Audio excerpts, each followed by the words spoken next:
Hello. അപ്പോൾ ഒരുപാട് നാളായി യൂട്യൂബിൽ ഇങ്ങനെ വീഡിയോസൊക്കെ ഇട്ടിട്ട്. അപ്പോൾ ഇന്നെന്തായാലും സ്കൂൾ തുറക്കല്ലേ, അപ്പോൾ ഒരു ചെറിയൊരു ഷോർട്ട് വീഡിയോ ആയിട്ട് ഇടാമെന്ന് വിചാരിച്ചതാണ്. കുറച്ച് നാളായി വീഡിയോ എന്താ പറയുക, ചെറിയ ചെറിയ ഇഷ്യൂസൊക്കെ ആയിട്ട് ഇടാൻ പറ്റാറില്ലായിരുന്നു. അപ്പോൾ സ്കൂൾ തുറക്കുന്ന ദിവസം തന്നെ ഞങ്ങൾ ഒരു വീഡിയോ ഇടാമെന്ന് കരുതി. അപ്പോൾ ഇതാ ഇവിടെ ഞങ്ങളുടെ വീടിൻ്റെ മുന്നിലുള്ള വഴിയാണ്, മൊത്തം മഴ പെയ്ത് കുളമായി കിടക്കുകയാണ്. അപ്പോൾ ഞങ്ങളിതാ ഇപ്പുറത്തെ റോഡിലേക്ക് കയറി നടക്കുകയാണ്. ഓട്ടോ അവിടെയാണ് വരിക. അപ്പോൾ ഇതാ ഞങ്ങൾ പുതിയ ബാഗ്, കുട, ഉടുപ്പ്, പിന്നെന്താ ചെരുപ്പ് എല്ലാം ഇട്ടിട്ട് പോവുകയാണ്. അവിടെ ചളിയായതുകൊണ്ട് ഞാൻ അവിടുന്ന് സ്ലിപ്പറായിട്ട് കൊടുത്തത്. അപ്പോൾ ഇങ്ങോട്ടേക്ക് വന്നിട്ട് മാറ്റിയിട്ട് കൊടുത്തതാണ്, അല്ലെ പിന്നെ മൊത്തം ചളിയായിരിക്കും. അപ്പോൾ എന്താ പറയുക, അങ്ങനെ 2 മാസത്തെ നീണ്ട ഇടവേളയ്ക്ക് ശേഷം പിന്നെയും സ്കൂളിലേക്ക് പോവുകയാണ്.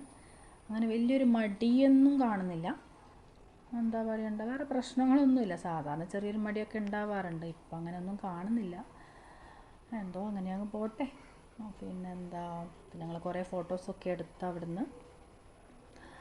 അപ്പോൾ എന്താ പറയണ്ട, സ്കൂൾ പൂട്ടിയേരെ ഭയങ്കര ഉറക്ക് രാവിലെ ലേറ്റായിട്ടാണ് ഉറങ്ങുക. എഴുന്നേൽക്കാൻ ലേറ്റ്, രാവിലെ 10 മണി. അപ്പോൾ ഉറക്കിൻ്റെ ചെറിയൊരു പ്രശ്നം ഉണ്ടാകും, വേറെ ബുദ്ധിമുട്ടൊന്നുമില്ല. അപ്പോൾ അതാ വണ്ടി വന്ന്, വണ്ടിയിൽ കയറി. എപ്പോഴും പറയും അമ്മയെ ടാറ്റ പറയാണ്, ഞാൻ പോകുന്നവരെ ടാറ്റ പറയണേന്ന്. അപ്പോൾ അതാ കുറേ സമയം ടാറ്റയൊക്കെ കൊടുത്ത് അങ്ങനെ അവൾ പോയി. ഉച്ചവരെ ഉള്ളൂ ഇന്ന്. അപ്പോൾ ഇന്ന് വണ്ടി ഉള്ളതുകൊണ്ടാണ് ഇന്ന് ഞാൻ പോകാണ്ടിരുന്നത്. അപ്പോൾ പ്രവേശനോത്സവമായതുകൊണ്ട് ഇല്ലെങ്കിൽ പോകാമെന്ന് വിചാരിച്ചു. പിന്നെ വണ്ടി ഉണ്ടല്ലോ, അതുകൊണ്ട് പോയില്ല. അങ്ങനെ ഞങ്ങൾ കുറേ ഫോട്ടോസൊക്കെ എടുത്ത് അവിടുന്ന്. ഇനിയിപ്പോൾ എന്താ പറയുക, അവൾ ഉണ്ടായിരിക്കുമ്പോൾ അടുത്തുണ്ടായിരിക്കുമ്പോൾ ഇങ്ങനെ ചൊറിഞ്ഞുകൊണ്ടിരിക്കുമല്ലോ. അതിപ്പോൾ എല്ലാ വീട്ടിലെ അവസ്ഥ അങ്ങനെ തന്നെയായിരിക്കും. കുറച്ച് കൂടുതലാണെന്ന് തോന്നുന്നു. പിന്നെന്താ, ഇങ്ങനെ ഓരോന്ന് പറഞ്ഞുകൊണ്ടിരിക്കും. അയ്യോ അത് വേണം ഇത് വേണം, അമ്മേ അമ്മേ എന്ന് വിളിച്ച് ഇങ്ങനെ പുറകെ നടക്കും. അപ്പം എന്താ പറയുക, പോയി കഴിഞ്ഞ് നോക്കുമ്പോൾ എനിക്കാണ് ഒട്ടും ടൈം പോകുന്നില്ല. അപ്പോൾ ഞാനിത് അവളുടെ ബുക്സിനൊക്കെ എന്താ പറയുക, നെയിം സ്ലിപ്പൊന്നും ഒട്ടിച്ചിട്ടില്ലായിരുന്നു. അപ്പോൾ അതൊക്കെ ഇരുന്ന് ഒട്ടിച്ച് അങ്ങനെ ചെറിയ ചെറിയ എന്ത് ചെയ്തിട്ടും സമയം പോകുന്നില്ല.